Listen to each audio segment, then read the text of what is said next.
For the class of 1996, there was no greater nemesis than the Pioneers of Park Lane Academy. In the final regular season game of 1994, Park Lane inflicted the worst loss the Raiders would suffer during the Shaw regime, a humiliating 45-6 defeat that would send Shaw into a post-game tirade, blasting the mettle of his young squad. The following week, J.A. drew the Pioneers in the first round of the playoffs. Despite a vastly improved effort, the Raiders fell short and were swiftly eliminated in a 14-10 loss. A year later, the '95 team was considered by many to be the most talented group of Raiders ever assembled. Although the team notched a respectable 8 wins, the regular season ended in familiar fashion with another loss to Park Lane.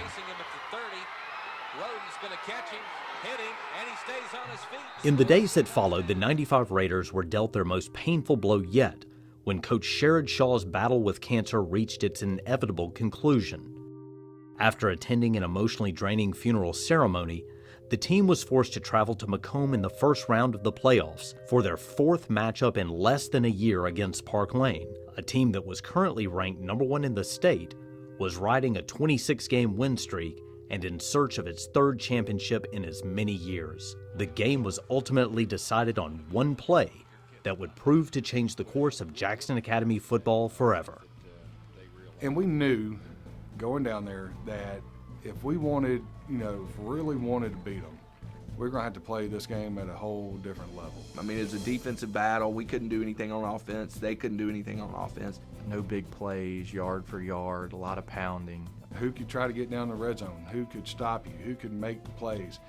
And nobody was making them. When you got down kind of around the 2-minute mark, it was still 0-0. We know we're coming up to the end of the game, and we need to make something happen. You're sitting there on the sideline, and you're like, we got to do something. Something's got to give. Something's either this game's going to go into overtime, we're going to keep playing, or something's going to give. We didn't have a magic play called, so a play that we probably were running, 10 other times.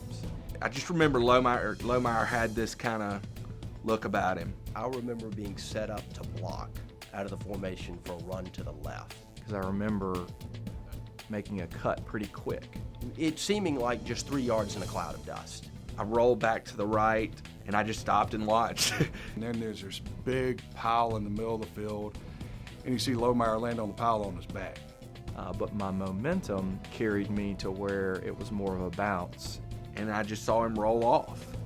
And I think Lohmeyer at that moment in that time was the only one that realized, hey, my knees haven't touched. You kind of hear the crowd roar and look up. Got this sense of, almost the word go. And there he went. Well, there he goes. He gets it up to about the 40, breaks the tackle, there goes Lohmeyer! 40, 20, 10, 9, touchdown, Jeffrey Lohmeyer! I could see the end zone, and I was just running as fast as I could. Yeah, I mean, what I noticed was Park Lane players stopped playing. Yeah, they thought that he was down. And just being blown away by the quick turn of events. They were like, wait, he was down, and he wasn't. It wasn't a celebration, it was more of a relief that just went down to my knees, and just the game was so exhausting that from a physical and emotional standpoint, just it was a special feeling. That really just defeated Park Lane right then and there. They knew there was no way in 2 minutes they could come back and win. Because our defense was just lights out. Just complete. They were possessed. I knew that they weren't going to score on us. The Raiders have defeated Park Lane 7-0. And there is a wild celebration on the field. We've won this game, and it's not the last game that we're going to win. This is kind of a thing of destiny. And then it meant we had another shot at prep, which was